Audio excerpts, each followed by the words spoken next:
आरंभ करें, फिर चाहे वो किसी को सुख देना हो या स्वयं को बदलने का प्रयास करना हो, कुछ भी हो, विलंब ना करें, क्योंकि समय उसी का साथ देता है जो समय का सम्मान करता है।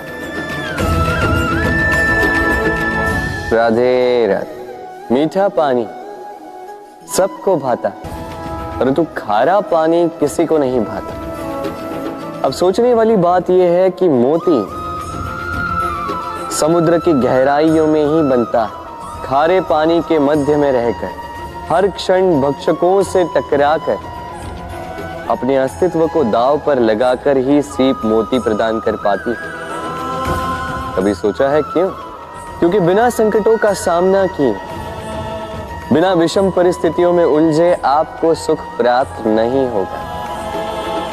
इसलिए निडर होकर संकटों का सामना कीजिए और मेरे साथ प्रेम से कहिए, राधे राधे। हम सब समय की महत्ता को पहचानते हैं। समय ही हमें बनाता है, समय ही हमें नष्ट कर देता है।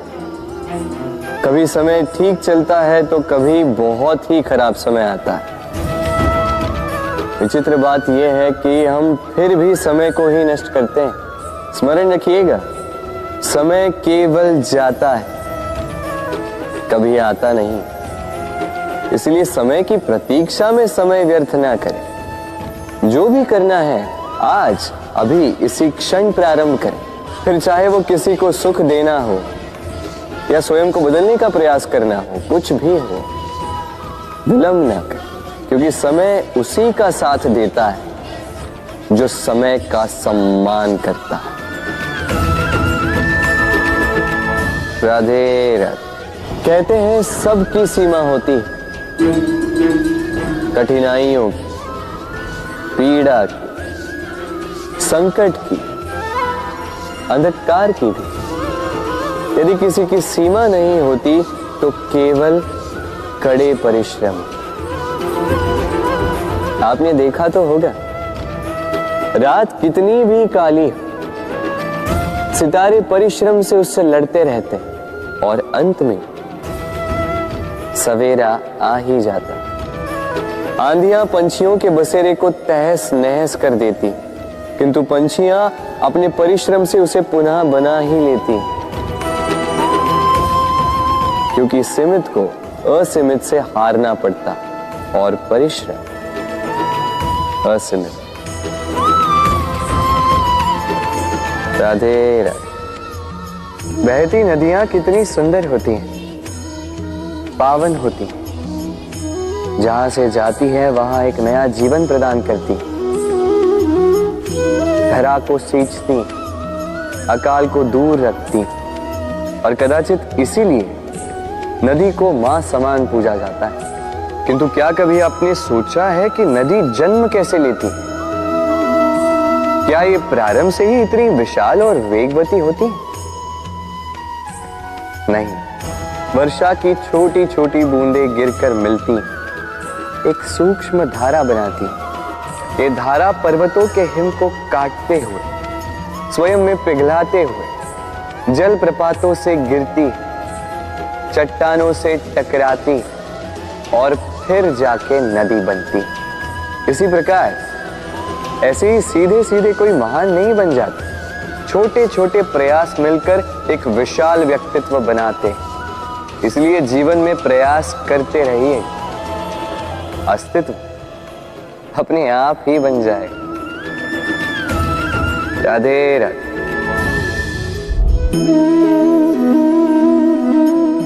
ये पुष्प देख रहे हैं आप? ये वही पुष्प है जिसका जीवन इस डाली पर आरंभ हुआ। पहले कलिका बनकर फूटा, फिर धीरे धीरे मुख खोला, फिर अपने पंखुड़ियों का विस्तार किया, देखने वालों की आंखों में प्रशंसा देखी, मधु के लिए तितलियों को ललचाया और फिर डाली से टूटकर नीचे गिरा हुआ पाया। क्यों? नियति ने ऐसा क्यों किया? सोचिए। क्योंकि उस डाली पर टिके रहना इस पुष्प के जीवन का ध्येय कभी था ही नहीं। अब या तो ये पुष्प देवताओं के मस्तक पे सुशोभित होगा, या किसी स्त्री के आभूषण में गूंथा जाएगा, या किसी के प्रेम प्रदर्शन का माध्यम बनेगा। देखिए, जीवन में लक्ष्य को पाना है तो यात्रा से भय नहीं होना चाहिए। अपना अस्तित्व बनाना है तो उनकी छाव से दूर जाना ही पड़ेगा जिन्होंने आपको अस्तित्व में लाया। यही जीवन की निरंतरता है। राधे राधे।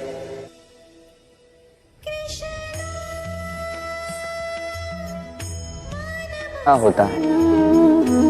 सागर का जल खारा होता है और किसी नाले का जल दुर्गंध से भरा।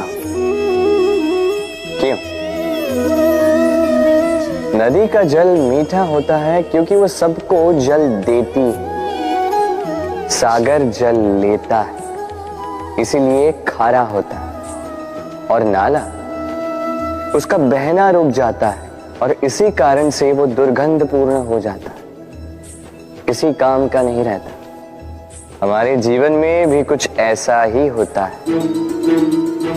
यदि नदी की भांति जीवन में कुछ देना सीखो तो जीवन में मिठास बनी रहेगी। यदि सागर की भांति बांटने के स्थान पर केवल संचय करते रहो तो मन में खटास बढ़ती रहेगी। और यदि नाले की भांति बहना छोड़ दो, कर्म करना छोड़ दो तो किसी काम के नहीं रहोगे। इसलिए बिना किसी विराम के कर्म करते रहो और जो कुछ भी आपके पास है उसे बांटना सीखो। मन प्रसन्न होकर बोलेगा, राधे राधे। मनुष्य में एक बड़ा ही विशेष गुण पाया जाता है, मूल्यांकन करना। क्या महंगा है, क्या सस्ता है। जिसे खरीदने के लिए अधिक धन लगे, अधिक परिश्रम लगे, वो महंगा। जिसे खरीदने के लिए कम धन, कम परिश्रम लगे, वो सस्ता। परंतु क्या यही पूर्णतः सत्य है?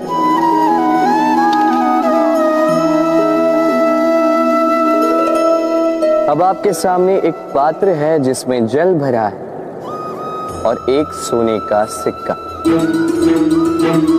बताइए, इन दो वस्तुओं में अधिक महंगा क्या है?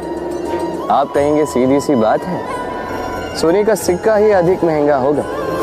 इस सोने के सिक्के से आप ऐसे कई सारे जल के पात्र खरीद सकते हैं। चलिए, उचित। अब सोचिए, यदि आप किसी मरुस्थल के बीचों बीच फंसे, प्यास से तड़प रहे, तब क्या महंगा हो?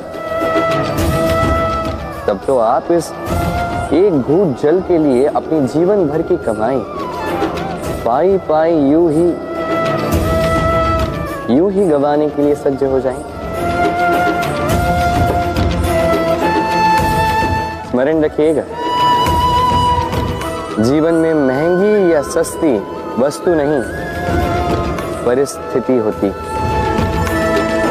और आवश्यकता पड़ने पर जो काम आ, उससे अमूल्य इस संसार में और कुछ भी नहीं। राधे राधे। ये है सुई और ये है तलवार। अब आप बताइए, आपके दृष्टिकोण से इन दोनों वस्तुओं में से क्या अधिक शक्तिशाली और महत्वपूर्ण होगा? आप कहेंगे तलवार ही अधिक शक्तिशाली या महत्वपूर्ण है। चलिए मानते हैं तलवार अधिक भारी होती। तलवार युद्ध में आपको विजय दिलाती, शत्रु का विनाश करती, किंतु तलवार से कभी आप आपके वस्त्र सी नहीं पाएंगे। यदि पांव में कांटा चुभ जाए तो उसे आप तलवार से नहीं निकाल सकते, आपको सुई का उपयोग करना ही होगा। अब बताइए, तलवार को पाने के पश्चात ऐसे इस प्रकार सुई को खो देना क्या उचित होगा?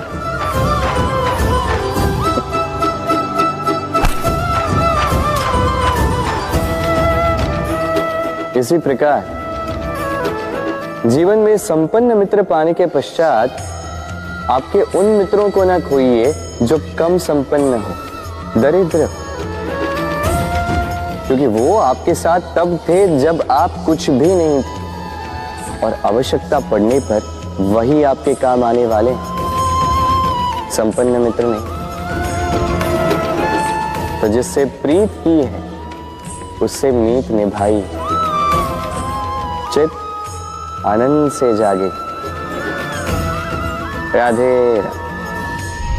कुछ बनाने के विज्ञान में पहले टूटने का ज्ञान आवश्यक है था। नई सोच बनाने के लिए पुरानी रीतियों को तोड़ना आवश्यक है।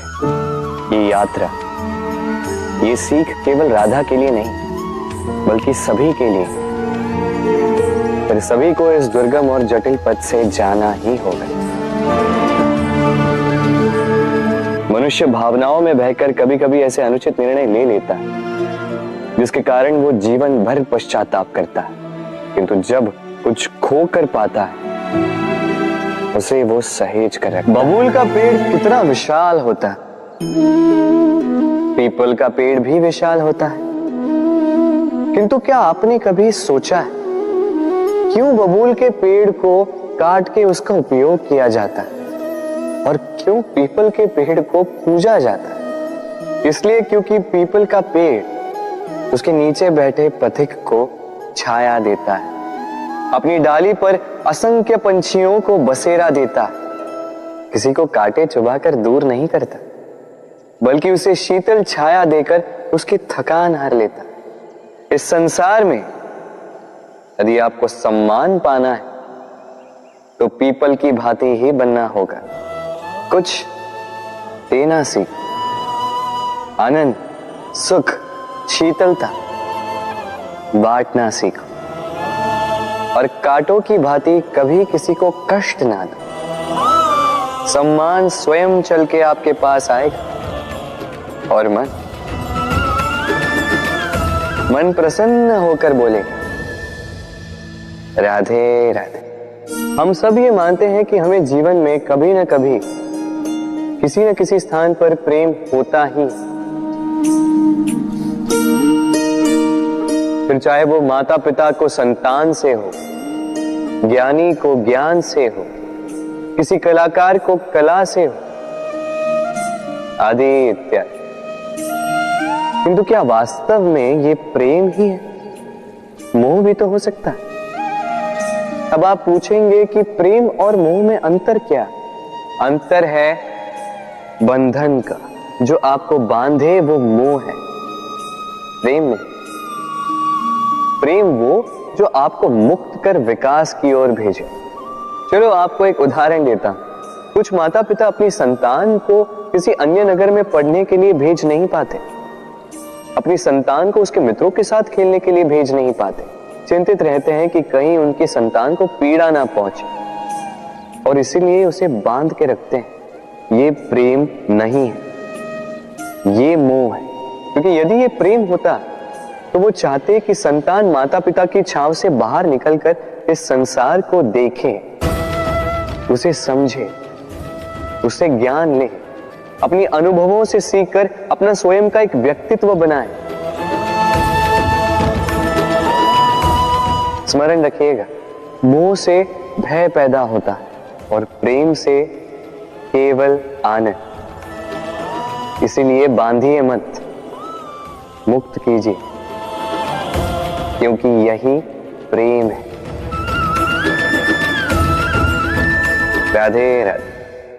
संसार में संबंध बहुत ही महत्वपूर्ण होते हैं। अब प्रश्न ये उठता है कि संबंध कैसे होने चाहिए। संबंध शब्द के प्रारंभ में ही सम शब्द आता है। सम अर्थात समानता। तो किसी के साथ संबंध निभाते हुए इतना मत झुकिए कि उठने के लिए किसी के सहारे की आवश्यकता पड़ जाए। स्मरण रखिएगा, जो झुकाना चाहे वो कभी संबंध निभा नहीं पाएगा। संबंध उसी के साथ जोड़ी जो आपको समान माने, आपको सम्मान दे, क्योंकि सम्मान से ही संबंध पनपेगा और बढ़ेगा। राधे राधे। कभी सोचा है जब माता संतान को जन्म देती है तो क्या होता है? 9 माह का गर्भ, प्रसव की तीव्र पीड़ा। कहते हैं ये पीड़ा इतनी भयंकर होती है कि मानो जैसे संतान के जन्म के साथ माता को भी एक नया जन्म मिल जाता है और इस जन्म के साथ अंत होता है माता की पीड़ा। किंतु यदि आप दृष्टिकोण बदलकर देखें तो आप ये समझेंगे कि पीड़ा का ये अंत एक अपार आनंद का प्रारंभ है। आरंभ संतान का और संतान माता पिता के लिए सुख का प्रारंभ है। जीवन के साथ भी यही होता है। हम कभी कभी किसी संबंध या किसी स्थिति के पीड़ादायक अंत के कारण इतने विचलित हो जाते हैं कि उस आनंदमयी प्रारंभ को देख ही नहीं पाते। स्मरण रखिएगा, पीड़ा आनंद के प्रारंभ का लक्षण। राधे राधे। व्यक्ति के सर पर जब क्रोध चढ़ जाता है तो उसे सत्य और असत्य के बीच का ज्ञान नहीं होता। क्रोध उसकी दृष्टि को धुंधला कर देता है और फिर उसके पश्चात केवल माया और कपट ही उसे आगे का मार्ग दिखलाता है। अपने स्वार्थ की सिद्धि के लिए अग्नि क्या करती है? जलाती है। फिर चाहे वो लकड़ी हो, कोयला हो, वस्त्र हो, जो भी आप अग्नि में डालोगे वो भस्म हो जाएगा। किंतु सोना, यदि आप सोने को अग्नि में डालोगे तो वो कुंदन बनकर अपना अस्तित्व निखार लेता है। यदि आप लोहे को ताप दो तो वो फौलाद बन जाता है। क्यों होता है ऐसा? क्योंकि उनके भीतर की अग्नि उनको जलाने वाली अग्नि से अधिक तीक्ष्ण होती। ये अग्नि है निश्चय की, ये अग्नि है पवित्रता की। यदि आपका निश्चय दृढ़ हो, आपके विचार पावन हो, तो कुंदन बनकर निकलोगे, फौलाद बनकर निखरोगे, भीतर से बल पाओगे और कोई आपके साथ अनिष्ट नहीं कर पाएगा। राधे राधे। व्यक्ति का जीवन क्या है? अब आप कहेंगे जन्म और मृत्यु के बीच का समय। और मृत्यु कब होती है? जब व्यक्ति श्वास लेना छोड़ दे, हाथ पांव चलाना छोड़ दे, सोचना छोड़ दे। ऐसा नहीं। देखिए, जल की मृत्यु तब नहीं होती जब वो सूख जाती। जल की मृत्यु तब होती है जब वो प्यास बुझाना बंद कर देती है। सूर्य की मृत्यु तब नहीं होती जब उस पर ग्रहण लग जाए या जब सूर्यास्त हो जाए। सूर्य की मृत्यु तब होती है जब वो भविष्य में इस संसार के जीवों को प्रकाश की आशा देना छोड़ दे। उसी प्रकार मनुष्य का अंत, उसकी मृत्यु तब होती है जब उसके भीतर की करुणा का अंत हो जाए। करुणा वो भाव है जो मनुष्य को मनुष्य बनाए रखती है, जो एक मनुष्य को किसी और मनुष्य का कष्ट, उसकी आवश्यकता का अनुभव कराती है, जो उसे बल देती है किसी और की सहायता करने के लिए, उसे पात्र बनाती है इस सृष्टि का नियंता बनने के लिए। देखिए, इस संसार में मृत्यु केवल एक बार होती तो उससे पूर्व क्यों मरना? इस करुणा को क्यों मारना? स्वयं को मनुष्य बनाए रखिए, मृत्यु के पश्चात भी जीवित रहेंगे। राधे राधे। नवरात्रि का पर्व आरंभ हो चुका है और ये पर्व अत्यंत भव्य है क्योंकि ये पर्व जगत माता से जुड़ा है। मां, कितना छोटा सा शब्द है, किंतु ठीक से देखो तो समस्त संसार इसी शब्द में समा है, मां, जो अपनी संतान के लिए हर संभव प्रयास करती है, कुछ भी करने के लिए सज्ज रहती है। मां, जिसका सबसे बड़ा गुण निश्चलता, मन में ना कोई पूर्वाग्रह, ना कोई भेदभाव, ना कोई छल कपट, और इतनी भोली होती है मां। संतान भले ही झूठा रो दे, मां को लगता है कि कदाचित वास्तव में भूख लगी होगी। मां चाहे जन्म देने वाली हो, चाहे पालने वाली, स्वर्ग, ये स्वर्ग हमें मां के चरणों के नीचे ही प्राप्त होता है। इसी मां को हमारा शत शत प्रणाम। राधे राधे। सहनशीलता मां का दूसरा सबसे बड़ा गुण। कहते हैं कि धरती से अधिक सहनशील और कोई नहीं। उसे खोदने के पश्चात भी धरती हमें फसल देती है, किंतु मां, ये मां धरती से कम सहनशील नहीं। तनिक सोचिए, 9 माह तक संतान को अपनी कोख में रखना, क्या ये सहनशीलता कोई पुरुष दिखा सकता? क्या ये सहनशीलता कोई पिता दिखा सकता है? स्त्री में शील भले, सहनशीलता की परिभाषा उसे मां बनने के पश्चात प्राप्त होती है। स्वयं का अस्तित्व भुलाकर संतान का अस्तित्व बनाती है। शिशु की लात खाकर भी आनंद से उसे दूध पिलाती है।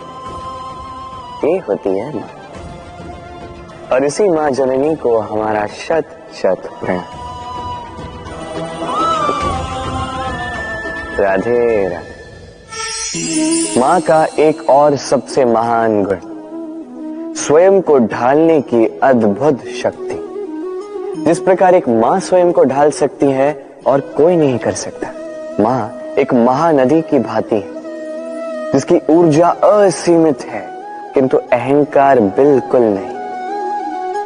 जिस प्रकार एक नदी ढलान के अनुरूप मुड़ जाती है, उसी प्रकार एक मां अपने संतान के अनुरूप ढल जाती है, चाहे जैसी भी परिस्थिति हो।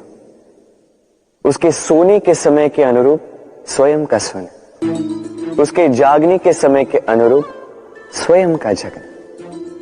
संतान की इच्छा का भोजन वो स्वयं का मनपसंद भोजन बना लेती।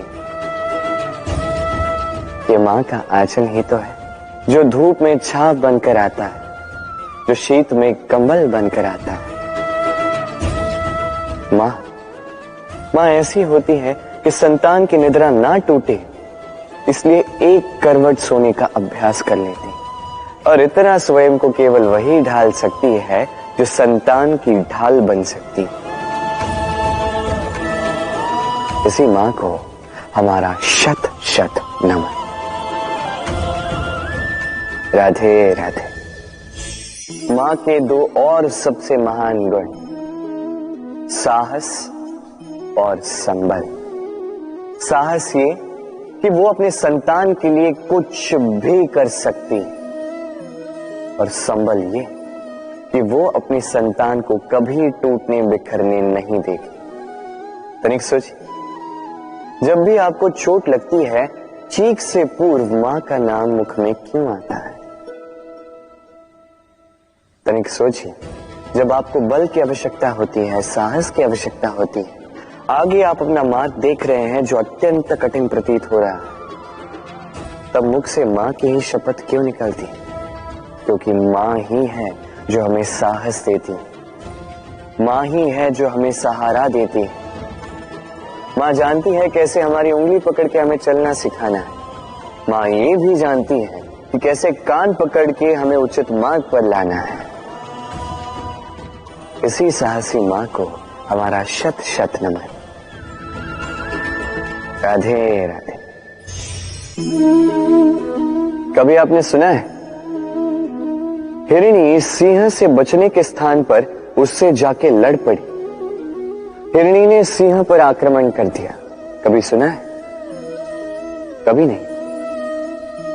किंतु ऐसा हो सकता है, ऐसा होता भी है, और ये होता तब है जब हिरणी के शावक संकट में हो, जब उन्हें सिंह से प्राणों का संकट हो, तब हिरणी भी आके सिंह से लड़ पड़ती है, उससे भिड़ पड़ती है, क्योंकि वो मां है और मां अपनी संतान के लिए कुछ भी कर सकती है। ये ममता है, ये जितनी कोमल हो सकती है उतनी ही कठोर भी हो सकती है, और अपनी संतान के हित के लिए वो क्रोध की पराकाष्ठा पार करते हुए अपनी संतान की सुरक्षा करके ही रहेगी। और इसीलिए तो मां संतान के जीवन की सबसे बड़ी ढाल कहलाती है। इसी मां को हमारा शत शत नमन। राधे राधे। करुणा, करुणा वो भाव है जिससे संसार के सारे भाव जन्म लेते हैं, और ये समस्त संसार ये मां से जन्म लेता है। मां वो व्यक्ति है जो करुणा का सागर है। संतान को देखकर ही समझ जाती है कि उसकी विडंबना क्या है, उसकी आवश्यकता क्या है। संतान के नेत्रों में यदि अश्रु दिखे, वो देखकर ही समझ जाती है कि उसके शरीर के कौन से भाग में उसे चोट लगी है। संतान के बिना कहे मां समझ जाती है कि आज भोजन में संतान क्या खाएगी। ये होती है मां। मां करुणा का सबसे बड़ा रूप है। और आज के युग में मनुष्य जो है, थोड़ा भी आगे क्यों ना निकल जाए, मां को तो पीछे ही छोड़ देता, मां को भूल ही जाता है। ये भूल आप कभी ना करें, कभी ना करें, क्योंकि मां वो करुणा है जो यदि आपके जीवन से चली गई, उसके पश्चात आप जीवन अवश्य जिएंगे, किंतु कभी जीवन जी नहीं पाएंगे। उसके पश्चात आपके जीवन से आपका ये मूल्यांकन, आपके जीवन से करुणा का ये भाव, ये भी आप खो दोगे। आपकी मां सबसे अधिक महत्वपूर्ण है। यदि मां को खो दिया तो समझ लीजिए सब कुछ खो दिया। इसलिए मां को सदैव स्मरण रखिए, सदैव उसे प्रेम दीजिए, और मेरे साथ कहें राधे राधे। आज विजयदशमी, वो दिन है जब श्री राम ने रावण का वध किया। वो दिन है जब श्री राम ने लंका पर विजय प्राप्त की। लोग कहते हैं कि ये अच्छाई की बुराई पर विजय का प्रतीक है। इसे देखने का एक और रूप भी है। जी हां, ये प्रेम के विजय का भी प्रतीक है, ये परिवार के विजय का भी प्रतीक है। आपको तो ज्ञात होगा ही कि रावण महाज्ञानी था, महाशक्तिशाली था, महादेव का परम भक्त था रावण। अब जो व्यक्ति कैलाश पर्वत उठा सकता था, वो व्यक्ति स्वयं एक कटे हुए वृक्ष की भांति श्री राम के चरणों में गिरा हुआ था। क्यों? क्योंकि राम के साथ लक्ष्मण था, वही रावण के साथ विभीषण भी नहीं था। एक और परिवार में बढ़ता प्रेम था, तो दूसरी ओर परिवार में बढ़ती दरार। स्मरण रखिए, यदि संसार पर विजय प्राप्त करनी है तो सर्वप्रथम परिवार में प्रेम बनाए रखना होगा। परिवार में केवल प्रेम बढ़ाइए, द्वेष कभी नहीं। आप सदैव सुखी रहेंगे और जीवन की हर बाधा पर आप विजय प्राप्त करें। राधे राधे। देखिए, कल जो आने वाला है उसके लिए आज को व्यर्थ करना अनुचित है।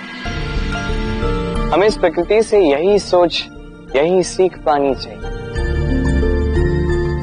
आज का ये क्षण ये कल नहीं आएगा, और कल जो क्षण आने वाला है वो आज को किसी भी प्रकार से प्रभावित नहीं करता। बस इसी सीख को ध्यान में रखते हुए आप सभी निश्चिंत रहिए,